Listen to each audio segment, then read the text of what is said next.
अस्सलाम दोस्तों, Pakistan cricket team के 3 क्रिकेटर्स जिसमें शाहीन शाह अफरीदी हैं, सऊद शकील हैं और कामरान गुलाम हैं, इनको इनएप्रोप्रिएट बिहेवियर के ऊपर यानी गैर मुनासिब बिहेवियर रवैये के ऊपर इनको सजा दी गई है, जुर्माना किया गया है और डीमेरिट पॉइंट भी दिए गए हैं। मैं पहले आपको डीमेरिट पॉइंट बता देता हूं, फिर बताता हूं कि सजा किस बात पे दी गई है और इसका क्या नुकसान हो सकता है। अगरचे पाकिस्तान ट्रांजिशन सीरीज के फाइनल में पहुंच गया है, मगर जो हुआ यानी एक एक डीमेरिट पॉइंट मिला है। किसको? शाहीन को, सऊद शकील को और कामरान गुलाम को।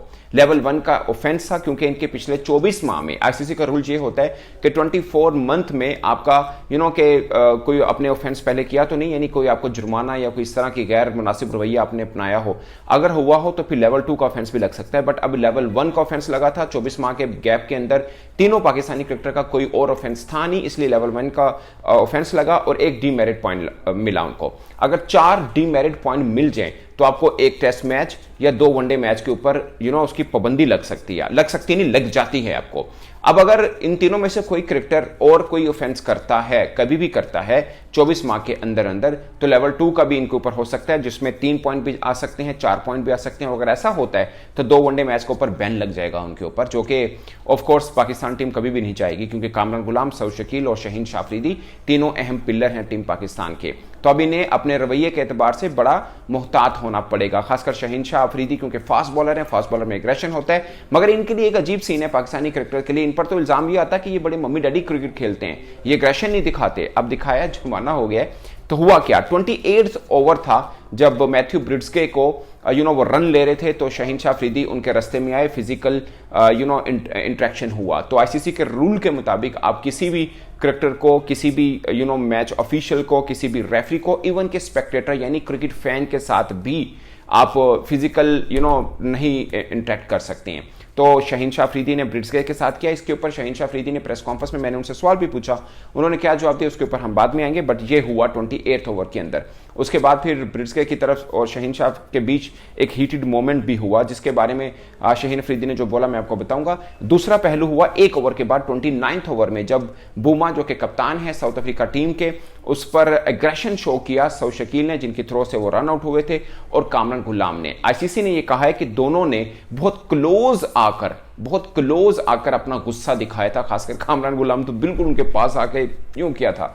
और ये उस चीज में आता है कि आप दूसरे को इश्तियाल दिला रहे हैं, हो सकता है वो रिएक्ट बुरा करता है। ये आईसीसी ने अपनी प्रेस रिलीज के अंदर लिखा है कि इस तरह से वो बैटर जो अभी आउट हुआ है वो रिएक्ट कर सकता था, उसको आप थोड़ा सा के कर रहे थे, इश्तियाल दिला रहे थे।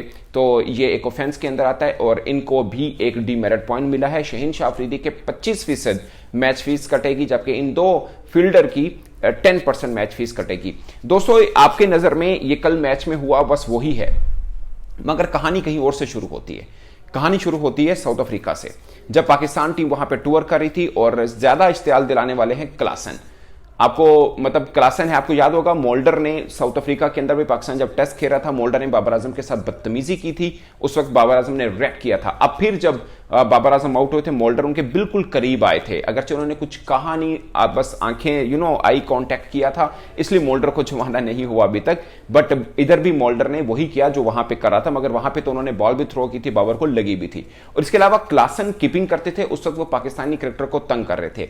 एक मोड़ के ऊपर आपको याद होगा हारिस रऊफ को उन्होंने थोड़ा तंग किया था और उसके ऊपर रिजवान सीख पा हुए थे और उनको बातें की थी रिजवान ने, आपको याद होगा जब पाकिस्तान वहां पे व्हाइट बॉल सीरीज खेल रहा था। तो साउथ अफ्रीका वर्सेस पाकिस्तान ये लगातार ये चलता आ रहा है, हीटेड मोमेंट चलते आ रहे हैं। अब साउथ अफ्रीका पाकिस्तान के अंदर, कराची के अंदर पाकिस्तान के खिलाफ खेला था, अगरचे रन बहुत बन गए थे, मगर टीम पाकिस्तान ने सलमान आगा और मोहम्मद रिजवान की सेंचुरी की बदौलत वो मैच अपनी पॉकेट में किया। मगर हीटेड मोमेंट हुए, यहां पर भी हिटेड मूवमेंट हुए, दोनों तरफ से हुए। जब पाकिस्तान बैटिंग कर रहा, सेकंड बैटिंग पाकिस्तान की थी और बाबर आजम के वक्त आपको याद होगा हुआ, और इससे पहले जब साउथ अफ्रीका बैटिंग कर रहा था तब भी हुआ। मीन के मन दोनों के मन में कुछ है जरूर, साउथ अफ्रीका के भी मगर पाकिस्तान के भी। ये अलग बात है कि जब पाकिस्तान साउथ अफ्रीका के अंदर था उस वक्त पहल साउथ अफ्रीका ने की, मगर अब जब साउथ अफ्रीका पाकिस्तान के अंदर है, कराची में मैच खेल रहा है, तो पहल पाकिस्तान की तरफ से हुई। उसका सबूत यह है कि शाहीन शाह अफरीदी से कल मैंने ही सवाल पूछा, उन्होंने बोला कि मैं ऑनेस्ट ओपिनियन दूं तो वो ये है कि मैंने ही पहले शरारत, मतलब मैंने ही पहले थोड़ा सा उनको तंग किया था। अमूमन होता है क्रिकेट के अंदर कि आप बैट्समैन को थोड़ा सा डिफोकस करना होता है एक्चुअली में उसका, यानी जितने भी इंटरनेशनल क्रिकेटर हैं जो बड़े हैं वो फोकस होकर खेलते हैं, वो इधर उधर को बात ना सोच रहे होते हैं, वो अपनी गेम प्लान बना रहे होते हैं। और जब भी कोई क्रिकेटर उनको तंग करता है उसका मकसद यही होता है कि ये अपना फोकस खराब करे ताकि गलत शॉट खेल के वो आउट हो। बहुत बारीकी का मामला है मगर ये होता है। आप देख लीजिए कभी विराट कोहली जब खेल रहे होते हैं, बैटिंग कर रहे होते हैं, वो बिल्कुल कूल काम होकर बैटिंग कर रहे होते हैं। बाजू का तो वो थोड़ा सा एंगर दिखाते हैं, मगर उन्होंने कई बार इंटरव्यू में बोला कि वो अपने जहन में प्लान बना रहे होते हैं। कल मोहम्मद रिजवान ने प्रेस कॉन्फ्रेंस में उनसे जब सवाल हुआ कि आपसे रन नहीं बन रहे, तो उन्होंने भी बोला कि मैं जब बैटिंग कर रहा होता हूं तो मैं इमेजिन कर रहा होता हूं कि मैंने पहली जो इनिंग खेली, मैं विजुलाइज कर रहा होता हूं, यानी मैं सोच रहा होता हूं कि मैंने उस वक्त क्या कुछ किया था और अब भी मैंने वैसा ही करना है कि मैं बड़ी इनिंग खेल पाऊं। पॉइंट इज कि सिर्फ आपको नजर आता है कि बैट्समैन एक बॉलर को खेल रहा है, बट एक्चुअली उसके बिहाइंड में, उसके माइंड में बहुत चीजें चल रही होती हैं, जहां पे एक क्रिकेटर उसको तंग करता है, बॉलर या फील्डर उसको तंग करके उसको डिफोकस करने की कोशिश करता है। तो शाहीन ने कल प्रेस मीट में कहा कि मैंने कोशिश की कि वो कहीं से उसका ध्यान भटके और वो गलत शॉट खेल के आउट हो। ये ट्रिक थी जो कि क्रिकेट में हम यूज करते हैं या दूसरी टीमें भी हम पर यूज करती हैं। मगर उन्होंने बोला पहली बार मैंने किया था, उसके बाद फिर उन्होंने किया तो मैंने भी रिएक्ट किया, बट ये शाहीन ने एतराफ किया कि गलती ये कह लीजिए या गुस्सा पहले उनकी तरफ से हुआ था। बट उन्होंने ये भी कहा कि ये सब ड्यूरिंग द मैच है, अब मैच खत्म हो गया, वो मेरे दोस्त, मेरे भाई, मेरे कॉलीग हैं, मैं एक तरह से वो मेहमान टीम क्रिकेटर भी हैं, तो हमारे मन में कुछ नहीं है, ये शाहीन ने बोला। But I am pretty sure दोबारा अगर कहीं मैच बना तो फिर आपको हीटेड मोमेंट मिल सकते हैं, क्योंकि साउथ अफ्रीका और पाकिस्तान का ये प्यार मोहब्बत और ये मौसीकी है ना, ये वहीं से चलती आ रही, जो पाकिस्तान ने टूर किया था साउथ अफ्रीका का। और खासकर इसमें एक किरदार है जो इस मैच से थोड़ा सा के वो हटे, मगर बेसिकली शरारत उन्हीं से चलती आ रही है, वो है हेनरी क्लेसन, जिन्होंने पाकिस्तान के खिलाफ लगातार 450 किए। 450 क्या किए? 80 प्लस रन है, 3 80 प्लस है, 197 है, मतलब एक इनिंग में 97 है, 3 इनिंग में 80 प्लस रन है, तो चारों में वो 100 के बिल्कुल करीब होकर आउट हुए।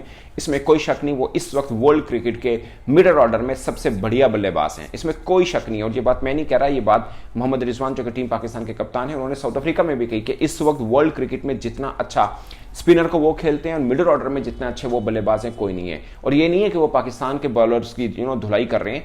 इससे पहले T20 वर्ल्ड कप के अंदर आपने देखा होगा पूरे टूर्नामेंट के अंदर इंडियन स्पिनर्स को कोई चार्ज नहीं कर पाया था स्वाय हेनरी क्लेसन, और स्पिनर्स को वो वाकई बहुत तगड़ा खेलते हैं। कल तो खैर उन्होंने हमारे फास्ट बॉलर्स को भी धोया, और वो सबको धोते हैं, हमारे केलों के नहीं। वो अलग बात है कि हमने भी उनको धोया, ऐसा मसला नहीं है। बल्कि मुझे अच्छा ये लगा कि सलमान आगा और मोहम्मद रिजवान ने जो इनिंग खेली उसमें कहीं ऐसा नहीं है कि जमीन आसमान एक कर दिया उन्होंने, बहुत कैलकुलेटिव होकर शॉट उन्होंने खेली। बल्कि रिजवान ने एक थोड़ी ट्रिक बताई जो मुझे ज्यादातर पे लगता है कि रिजवान को प्रेस कॉन्फ्रेंस में शायद ये नहीं बतानी चाहिए, क्योंकि एक प्लान होता है आपका, आप उसको अपने पास ही महफूज रखना चाहिए। रिजवान ने कहा कि मैं जो है वो कैलकुलेट कर रहा था, मैं और सलमान आगा के 5-5 ओवर का हमने टारगेट रखा हुआ था। शायद 2 या 3 बार ऐसा हुआ कि वो 5-5 ओवर के टारगेट पाकिस्तानी बल्लेबाज मीट नहीं कर पाए थे और बाकी कर पाए। जाहिर है बहुत लंबी पार्टनरशिप लगी, 250 प्लस की पार्टनरशिप उनकी हुई थी। तो रिजवान ने बताया कि हमारा इस तरह से सब चीजें हैं। तो दोस्तों ये है फिल वक्त अपडेट कि पाकिस्तान के 3 क्रिकेटर्स को सजा हुई है एक तरह से, और ये कोई हंसी मजाक वाला मामला अब रहा नहीं है। अगर एक और ऑफेंस करते हैं इनमें से कोई भी तो 3 डिमेरिट पॉइंट हो सकते हैं। मजीद 3 या 4 डिमेरिट पॉइंट का मतलब है 2 वनडे मैच से बैन, जो कि फौरी तौर पर उन पे लग सकता है अगर दोबारा हुआ इन 24 मंथ्स, जो कि अच्छा नहीं है। और अगर ये डिमेरिट पॉइंट 8 हो जाते हैं, डबल होते हैं, तो सजा भी डबल हो जाएगी। तो ये कोई डिमेरिट पॉइंट मिलना कोई अच्छी चीज है नहीं है। और ये पाकिस्तानी क्रिकेटरों को थोड़ा सा यानी एंगर तो दिखाना है, गुस्सा आंखों में आंखें डाल के जो मर्जी कह लीजिए, फिक्रा थोड़ा बहुत कसना है कह लीजिए, वहां तक ठीक है। बट फिजिकल इंटरेक्शन हुआ तो फिर सजा होगी, और जो पाकिस्तान टीम को भी और क्रिकेटरों को भी महंगी पड़ सकती है। तो यह दोस्तों अपडेट, इस पर आप अपनी राय कमेंट के सूत्र में जरूर आएगा। मेरी तरफ से इतना, इजाजत दीजिए, अल्लाह हाफिज।